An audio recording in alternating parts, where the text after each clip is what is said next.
Here are my supplies. So I used about maybe 2/3 of this wool.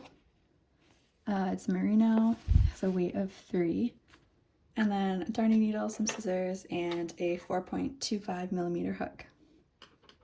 So to create the back of the top, I'm going to start with the foundation chain along the bottom, and then complete this center part, and then complete one strap and then the other strap.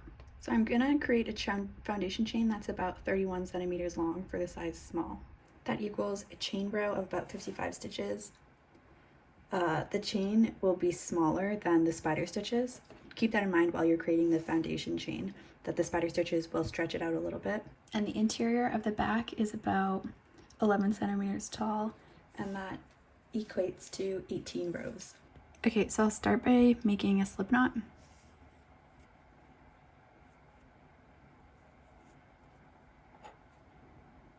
Placing it on the hook and pulling tight. And then I'm going to create a foundation chain of 56. When the foundation chain is finished, I'm going to start the first row of spider stitches.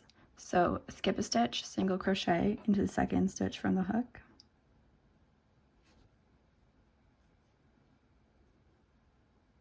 Chain 1, and then single crochet into the same stitch again.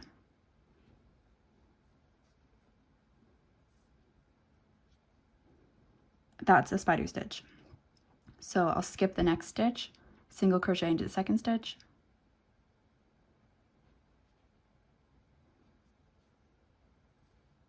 chain 1, single crochet into the same stitch again. And repeat that to the end of the row. I've gotten to the end of the first row. I'm gonna do a spider stitch in the last stitch.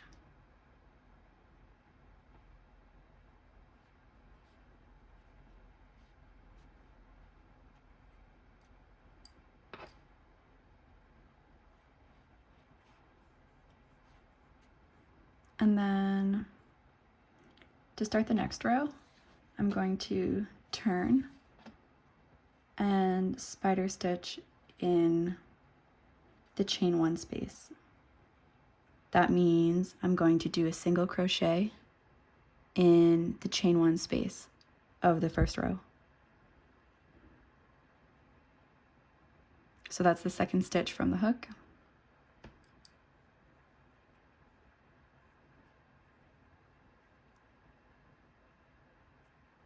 So single crochet, chain 1, single crochet in the chain 1 space again.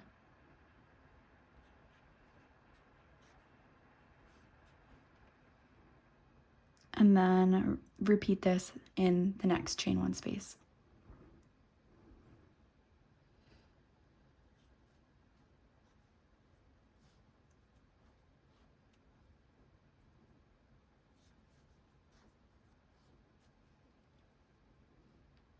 Repeat this to the end of the row and to create the whole body. So you're going to repeat this for a total of 18 rows. Next, I'll be creating the straps of the back. So they have a continuous decrease along the interior edge, while the exterior edge remains straight for a while and then decreases as well. So I'm going to start the strap with the 2 rows of decreases.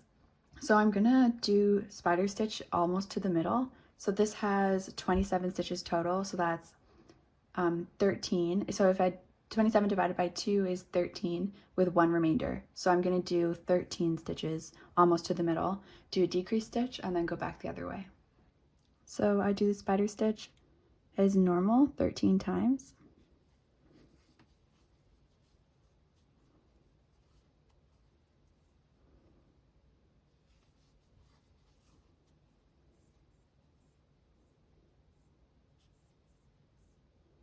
So I've completed 13 spider stitches, and to do the decrease, instead of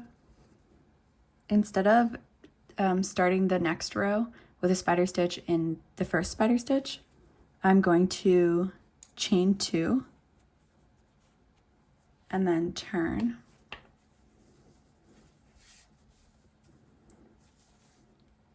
And I'm gonna skip the first spider stitch altogether and go straight for the second one.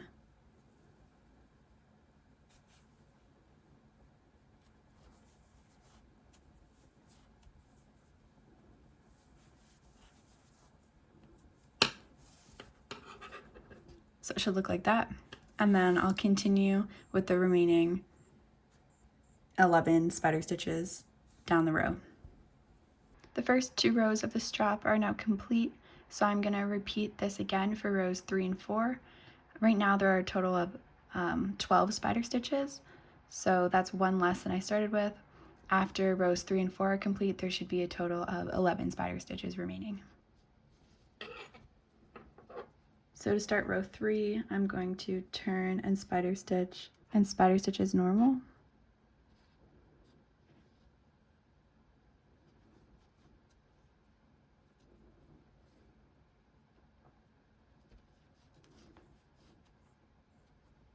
So I've completed 12 stitches in the 3rd row. I'm going to show you how to do the decrease for this row. So to make sure that this decrease doesn't look choppy, I'm going to single crochet into the chain space from the previous row.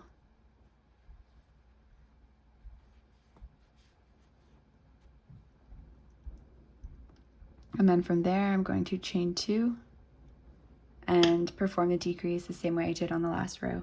So I'm going to turn, skip the first spider stitch and spider stitch into the second one.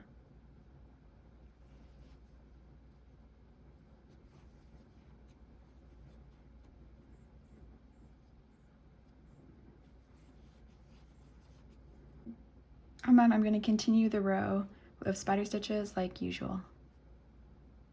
Okay, so now I finished 4 rows of the strap, and I'm going to start the 5th row the same way and do a decrease on the inside.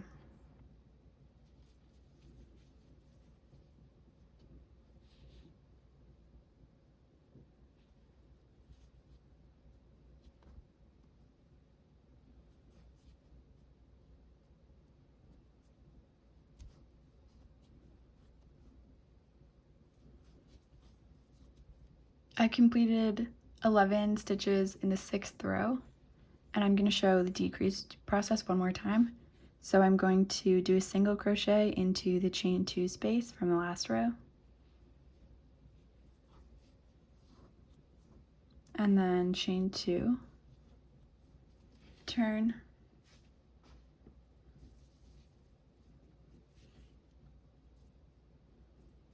and then do a spider stitch into the second spider stitch of the row.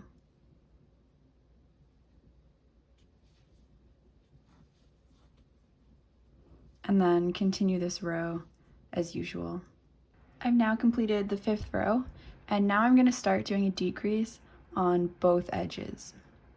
So do a decrease on the exterior edge the same way I've been doing it on the interior edge. So once again, chain 2, turn, skip the first stitch and spider stitch into the second spider stitch.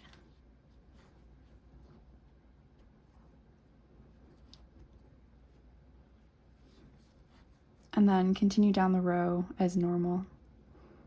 And then once you get to the inside, perform a decrease on the inside. I'm going to continue with the interior and exterior decreases for 7 more rows for a total of 14 rows of decreases.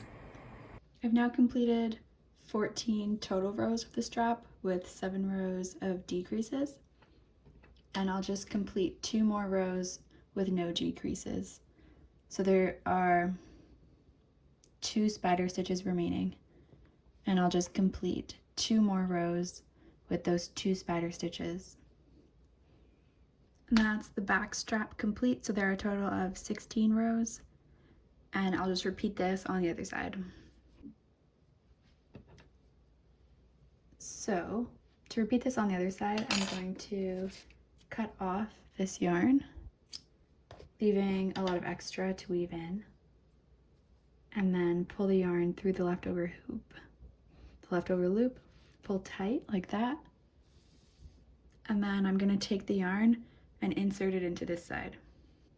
So I will insert my hook into the last spider stitch of the row, grab the yarn, pull through, making sure there's a tail remaining, and then yarn over, pull through,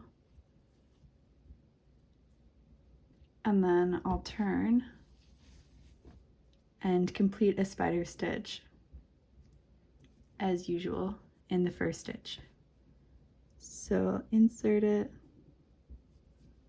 yarn over, and then repeat this strap on this side now that the yarn has been started.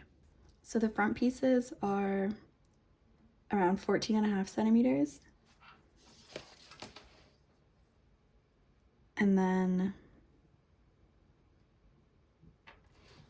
it is 15 centimeters to the first decrease, and then there are about 5.5 centimeters of decreases, and then lastly the strap is 27 centimeters.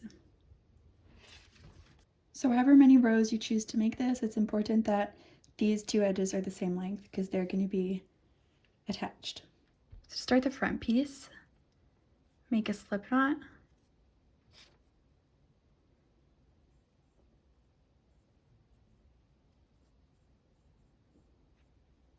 and then chain 24 stitches. And then from this foundation chain, I'll create 25 rows of spider stitches.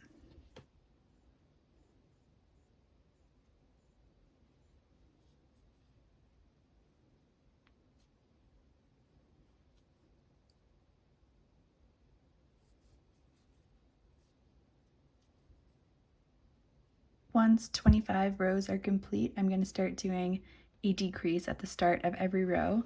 So I'll do a decrease at the start of every row for 10 rows.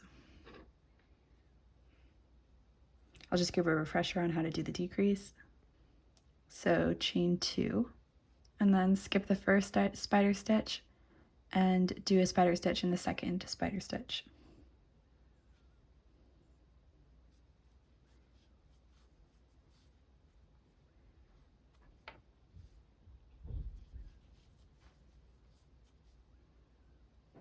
And then continue on with the rest of the row. When I get to the end of that row, I'm going to start the next row in the same way.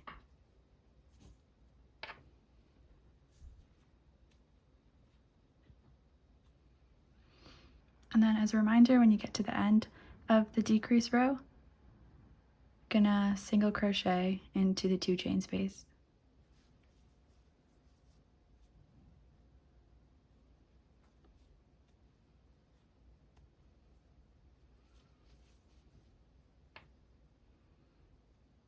And continue this until there are a total of 10 decrease rows. So I just finished 10 rows of decreases, and now I'm going to start the strap. So there are two clusters left here at the top. So the strap is going to be 2 clusters thick. The strap will be a total of 42 rows, about 27 centimeters. So I'm just going to show you how I do the first row because it's still necessary to deal with this chain 2 space in the first row of the strap. So I turn and then do 2 clusters of spider stitches.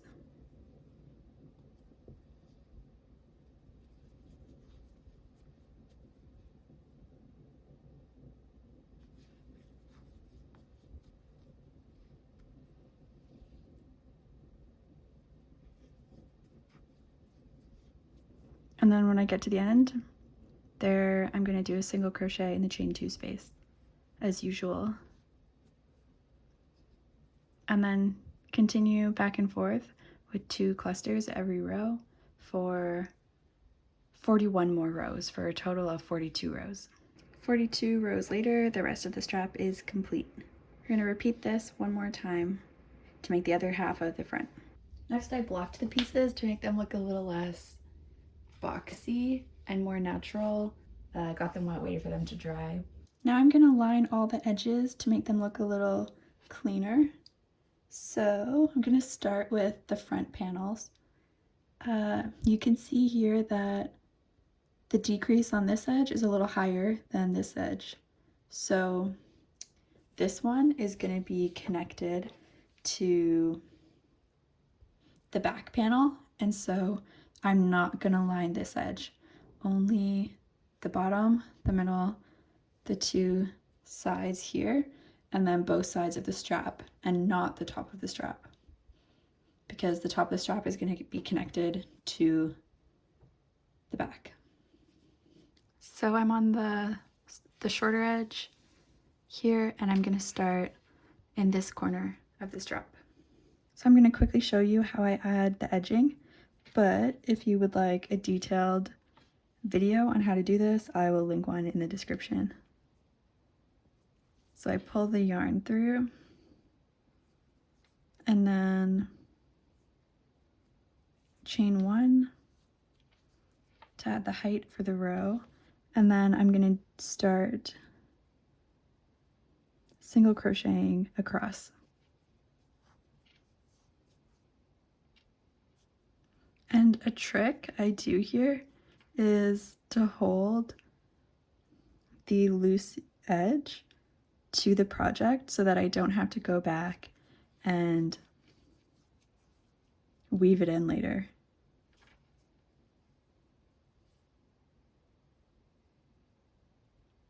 So yeah, I'm basically doing one single crochet along each edge of the project, along each row.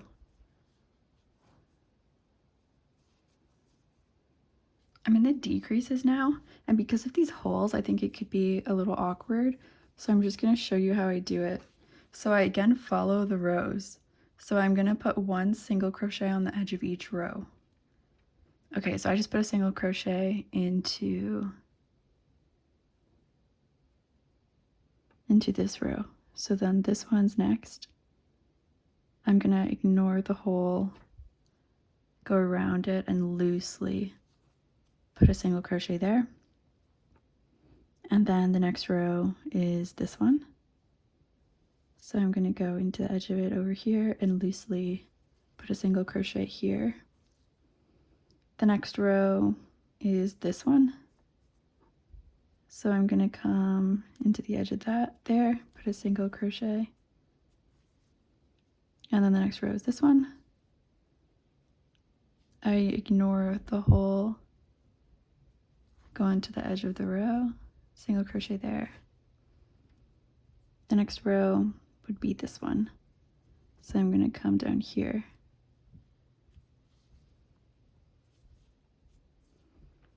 Like that. So if you make sure it's nice and loose, it won't bunch up as much along the decrease. Okay, so I've gone down the entire length of the strap and I reached the corner. So I don't detach my yarn. I'm just gonna go around the corner and keep going like this.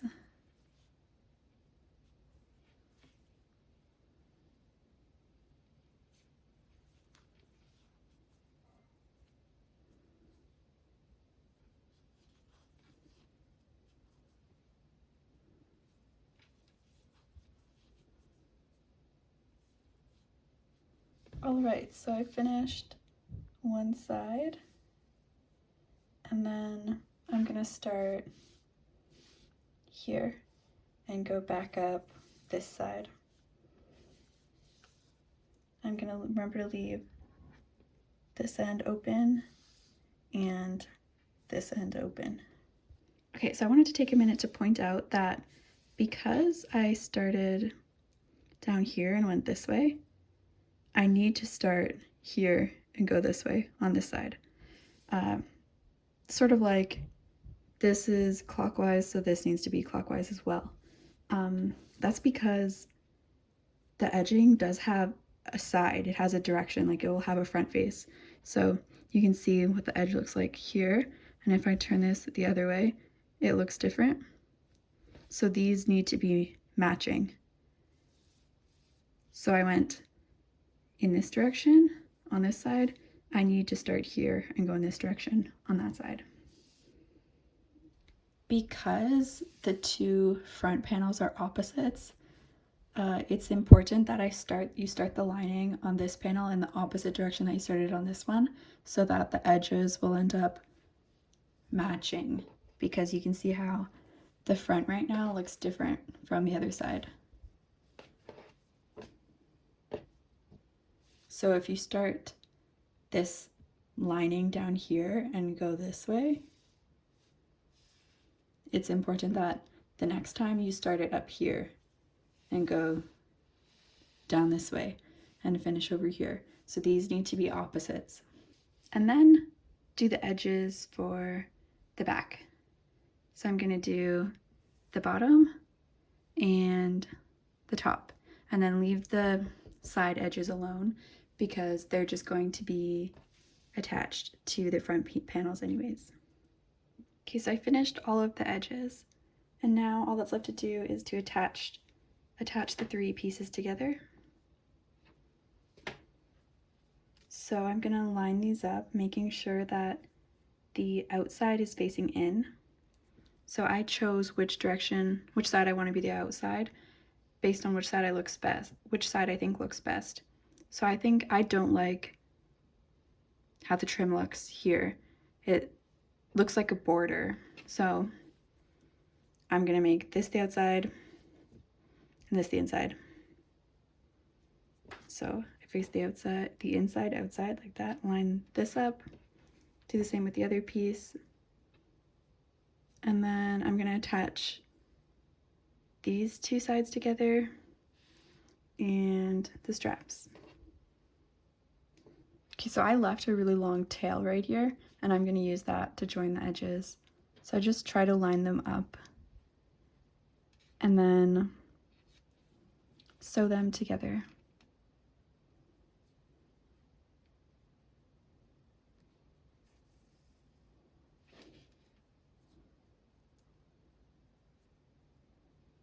So I'm just going into loops close to the edge. I'm trying to do about 1 per row, but it's hard. Yeah, I'm trying to do about 1 per row.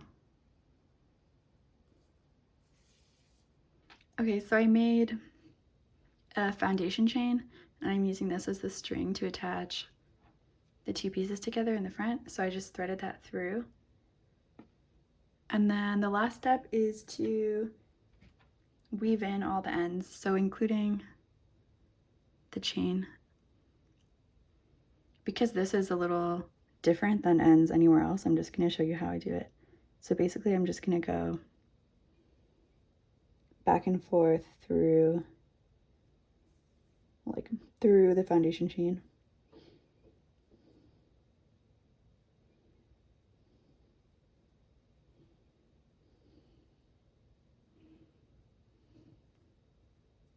I already weaved in the rest of the ends before filming this, but that's everything. So now I'll just try it on.